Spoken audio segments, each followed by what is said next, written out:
আজকে এমন একটা করুণ গল্প শোনাবো, আপনাদের চোখে জল চলে আসবে। দেখেন, সন্তান বিরক্ত হবে তাই তাকে না বলেই বুকে ব্যথা নিয়ে ঘুমিয়ে পড়লো। ছেলে গেম খেলতেছে। বাবা, নিচে গ্যাস সিলিন্ডার চলে আসছে, একটু নিয়ে আসো না বাবা। তা যাও না, একটু তাড়াতাড়ি রান্না করব। আরে মা, যাচ্ছি, একটু ওয়েট করো।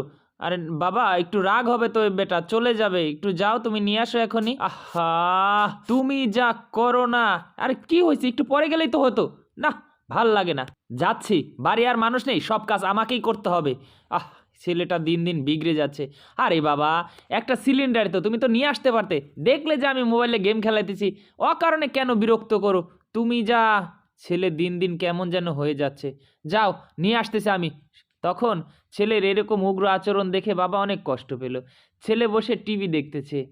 তখন মা এসে বলল, বাবা। মা দরজা খুলে ঢুকে দেখতে পেল ছেলে টিভি দেখতেছে। বাবা, সারা বাজার শেষ হয়ে গেছে, রান্না করার দরকার, একটু বাজারটা নিয়ে আসো না বাবা, যাও। আরে মা, আমার এখন ভাল লাগছে না, পরে এনে দেবো, যাও তো তুমি। আচ্ছা ঠিক আছে বাবা, আমি এই কাঁচা বাজার করতে যাচ্ছি। তখন ছেলে বলল, আরে মা, কেন ইমোশনাল ব্ল্যাকমেল করো আমাকে? দাঁড়াও, আমি যাচ্ছি। তোমাদের যা নাটক, এই নাটক ভাল লাগে না আর। দিন দিন শুধু নাটক আর নাটক বেড়েই যাচ্ছে। আমি যাচ্ছি কাঁচা বাজার করতে। এই বলে ছেলে চলে গেল। মা মনে কষ্ট পেল এবং ভাবছে এমন করছে কেন দিন দিন। তারপর ছেলে বাজার করে আসলো। রাতে মা ঘুমিয়ে আছে, বুকে প্রচণ্ড ব্যথা, ঘুম আসতেছে না। একাত ওকাত কোনোভাবে ঘুম আসতেছে না। তখন ছটফট করছে, উঠে বসলো। প্রচণ্ড ব্যথা বুকে। তখন ছেলেকে বলবে না স্বামীকে বলবে, এই শুধু ভাবছে এবং মাথা ব্যথা করছে। বাহ, এখন যদি ছেলেকে বলি আরও বিরক্ত হবে। ওকে কি বলা ঠিক হবে? তখন ওষুধ খুঁজছে। দেখা গেল ওষুধ একটাও পায় নাই, কোথাও নাই ওষুধ। এদিক ওদিক সেই খোঁজাখুঁজি। দেখলো ওষুধ শেষ হয়ে গেছে, ওষুধের খালি পাতাটাই পড়ে আছে।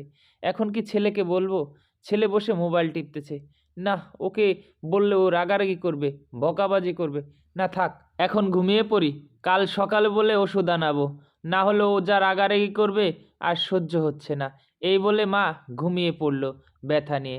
সকালবেলা ছেলে ঘুম থেকে উঠছে, মাকে ডাকতে গেল। মা, এ মা, আরে মা, কথা কও না কে? কি এত ভাব? হঠাৎই মার হাতটা এমনি পড়ে গেল, কোনো সারা শব্দ নেই। কি ব্যাপার মা? এ মা, কথা বলো। এ মা, মা, এ মা। এভাবেই ডাকাডাকি করছে কিন্তু কোনো কথা বলছে না। কারণ কথা বলবে নাকি? মা ব্যথা নিয়ে রাতে ঘুমিয়েছিল। ছেলে বিরক্ত হবে তাই একটু ওষুধের কথা বলেনি। তাই এভাবেই মা চলে গেছে অভিমান করে উপরের দেশে। আর এখন সে কান্নাকাটি করছে। ঠিক এভাবেই প্রতিনিয়ত বেশিরভাগ ছেলেরা মোবাইল ফোনে ব্যস্ত থাকে আর কাছের মানুষরা চলে যায় অনেক দূরে। ভিডিওটা এতটুকু ভালো লাগলে শেয়ার করে দিবেন।